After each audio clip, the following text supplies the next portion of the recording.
तो जी ये require rate of return का लेक्चर नंबर 2 है और इसमें हम आज पढ़ेंगे चूँकि हमने पहले लेक्चर में कास्ट ऑफ डेट पढ़ा, कास्ट ऑफ प्रेफर्ड स्टॉक पढ़ा, तो इस लेक्चर में हम क्या पढ़ेंगे, कास्ट ऑफ इक्विटी अप्रोच।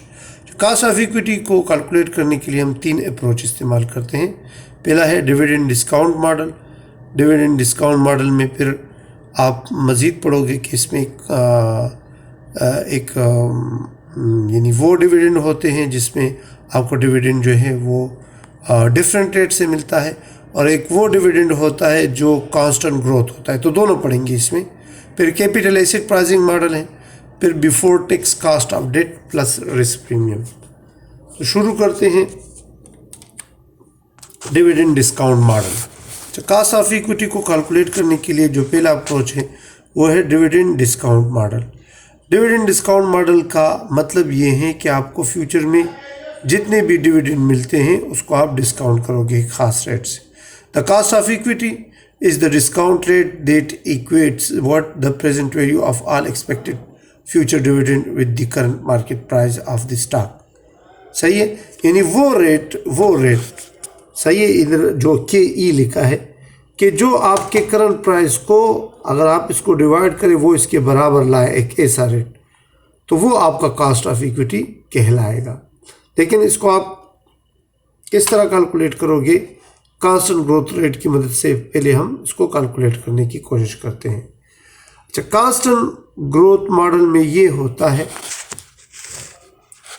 कि आप एक डिविडेंड डिक्लेयर करते हो और उसमें ये ज्यूम करते हो कि आपका डिविडेंड जो है वो कांस्टेंट रेट से बढ़ेगा। फॉर एग्जांपल मैं कहता हूँ कि मैं इस साल डिविडेंड दे रहा हूँ 5 रुपये, और इसमें हर साल जो है वो कितने का इजाफा होगा, 10% का इजाफा होगा।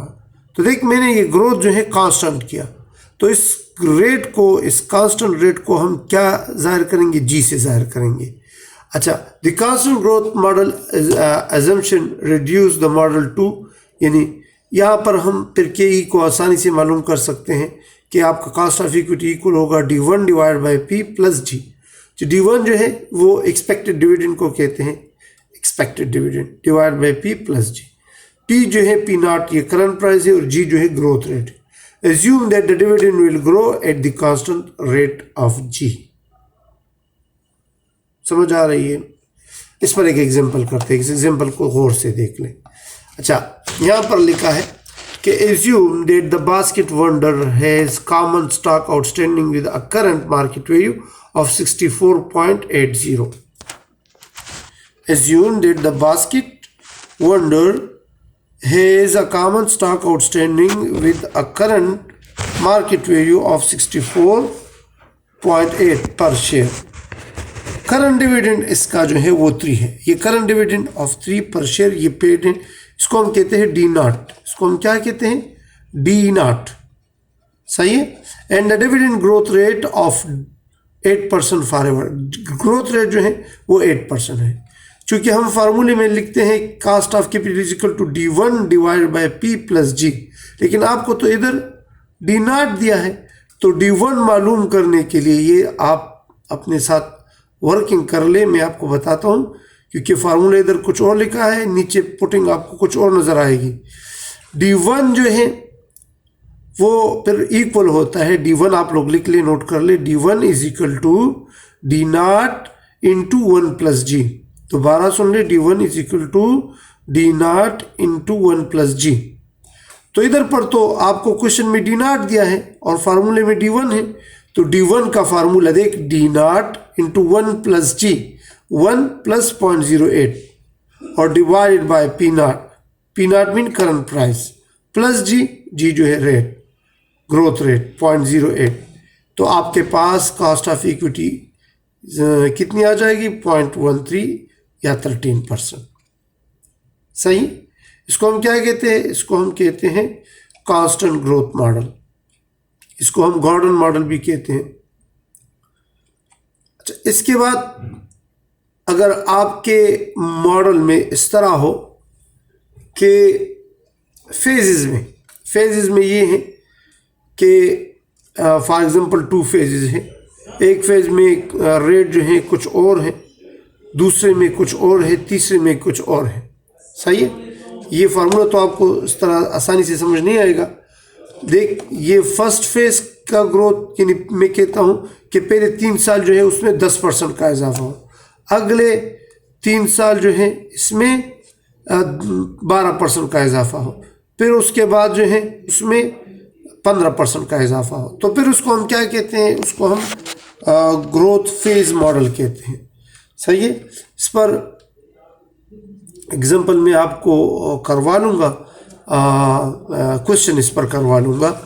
यहाँ पर आपको इस फार्मूले की तो सही समझ नहीं आएगी, लेकिन जब मैं इस पर न्यूमेरिकल करवाऊँगा आप उसके लिए मेरी न्यूमेरिकल वाली वीडियो इसकी ज़रूर देखें, तो फिर आपको इस मॉडल की समझ वहाँ पर आसानी से आ जाएगी। यहाँ पर अभी आपको ये क्लियर नहीं होगा। फिर उसके बाद आखिरी है cost of equity risk premium, बल्कि उससे पहले हम पढ़ते हैं कैपिटल एसेट प्राइसिंग मॉडल। अच्छा, कैपिटल एसेट प्राइसिंग मॉडल में कुछ फैक्टर कंबाइन किए गए हैं। कौन कौन से फैक्टर हैं? इसमें रिस्क फ्री का फैक्टर है, इसमें रिस्क प्रीमियम है और इसमें बीटा है, जिससे आप लोग सिक्योरिटी मार्केट लाइन भी ड्रा कर सकते हो। यानी रिस्क फ्री और रिस्क प्रीमियम और बीटा की मदद से जब हम कॉस्ट ऑफ इक्विटी मालूम करते हैं तो उसको हम कैपिटल एसेट प्राइसिंग मॉडल कहते हैं। ये 3 बंदों ने ये मॉडल प्रेजेंट किया था 1960s में, और उसके नाम थे लेंटन, मेसन और तीसरे का नाम जॉन था। सही है। तो इन लोगों ने ये प्रेजेंट किया था और इसमें इन लोगों ने 3 कंपोनेंट ऐड किए हैं। एक रिस्क फ्री, ये RF आपको जो नज़र आ रहा है RF, और एक market return minus risk free, इसको मार्केट प्रीमियम कहते हैं, और एक बीटा जो है ये सिक्योरिटी रिटर्न का और मार्केट रिटर्न के दरमियान रिलेशनशिप का नाम है। सही है। दोबारा, सिक्योरिटी रिटर्न और मार्केट रिटर्न के रिलेशनशिप का नाम है, और इसके रिलेशनशिप से जो लाइन बनती है उसको हम फिर सिक्योरिटी मार्केट लाइन भी कहते हैं। अच्छा, ये रिस्क फ्री क्या है? रिस्क फ्री रेट जो है ये वो रेट है जो गवर्नमेंट सिक्योरिटी पर ऑफर किया जाता है। मार्केट रिटर्न क्या है?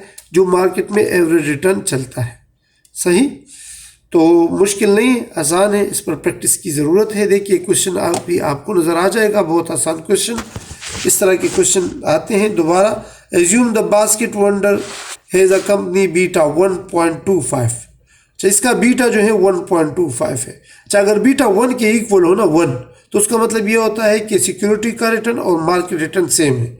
और अगर बीटा 1 से ज़्यादा हो तो उसका मतलब ये होता है कि सिक्योरिटी का रिटर्न ज़्यादा है मार्केट रिटर्न से, और यानी वो ज़्यादा रिस्की भी है। और अगर बीटा 1 से कम हो तो उसका मतलब ये है कि सिक्योरिटी का रिटर्न मार्केट रिटर्न से कम है, और उसको लेस रिस्क की सिक्योरिटी कहते हैं। ये चीज़ें अपने साथ नोट करते जाए। अच्छा, researcher by the Jolly Miller suggest that the risk free rate is 4%। आपका रिस्क फ्री रेट 4% है, और एक्सपेक्टेड रिटर्न ऑन मार्केट जो है वो 11.4%। तो आप आसानी से देख कॉस्ट ऑफ इक्विटी के फार्मूले से risk free plus market return minus risk free plus beta. Risk free rate 4% है, मार्केट रिटर्न 11.4 है, रिस्क फ्री जो है 4% और बीटा जो है 1.25। सही।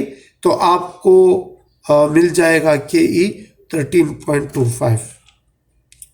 इसके बाद है before tax cost of debt plus premium.